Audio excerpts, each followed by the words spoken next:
A thrilling finish in prospect at Taunton as 15 wickets fall for the second day in a row.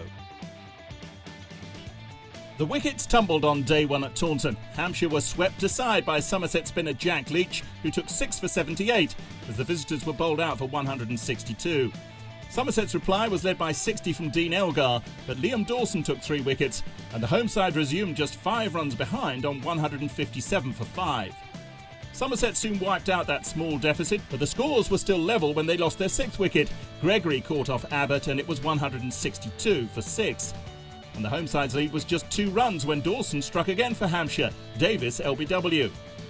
It was clear that Somerset would struggle to build a substantial lead as the wickets continued to fall steadily. Their bowling hero Jack Leach didn't fare so well with the bat, dismissed first ball, caught by Irvine off Abbott.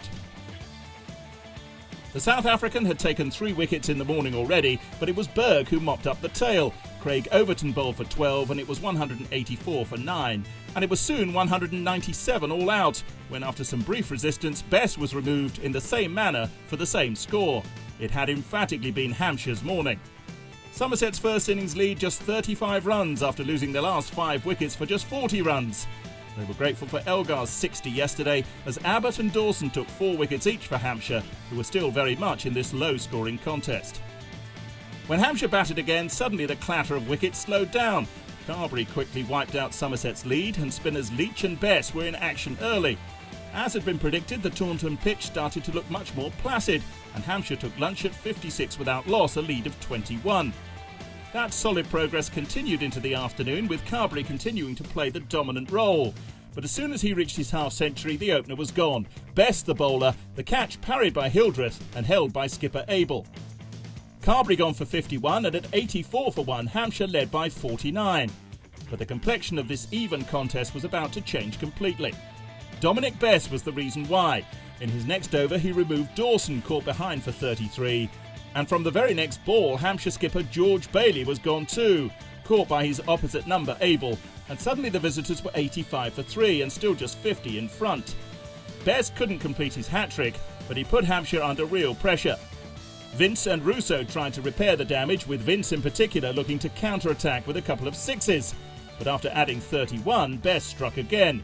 He trapped Russo LBW for 13. And in his very next over, the 19-year-old had his 5th wicket since the lunch interval, and this time it was the key figure of Vince, who'd hit 19 from 24 balls before being completely deceived. It was a collapse to mirror the one that Hampshire endured on the first morning, but now their only mission was to give themselves any kind of total to bowl at. McManus approached that task in his own special way, but after hitting 2 maximums, he was beaten by Leach, Somerset's hero in that first innings, and now trying to share the limelight with Bess. At 140 for 6, Hampshire's lead was just 105 runs. They needed someone to stick around, and Gareth Berg was the man, racing to 40 from 28 balls, including 2 6s. That took Somerset past 200, but just shy of his 50, Berg was out, bowled by Bess, to become his 6th victim of the session. At the interval, the visitors were 229 for 7, and despite losing 7 wickets in the afternoon, they had a useful lead of 194. That advantage had moved past 200 when Irvine fell after tea, caught by Bess at third man off Jamie Overton for 27. When Kyle Abbott gloved Overton down the leg side and was out for 33, the end of the Hampshire innings seemed nigh. But Mason Crane had other ideas, and he played a number of good shots before he was the last man out, inevitably dismissed by Bess for 29, Hampshire all out for 293. Only Carberry had reached 50 in the innings, and the standout display was undoubtedly Dom Bess, the teenager finishing with figures of 7 for 117. With 10 overs left in the day and 2 days after that, Somerset needed 259 to win. Openers Trescothick and Elgar set about reducing that target, and both played some fine shots in reaching 39 without loss at the close. 220 runs left to win, but after a chaotic first 2 days, the outcome of this match is still hard to predict.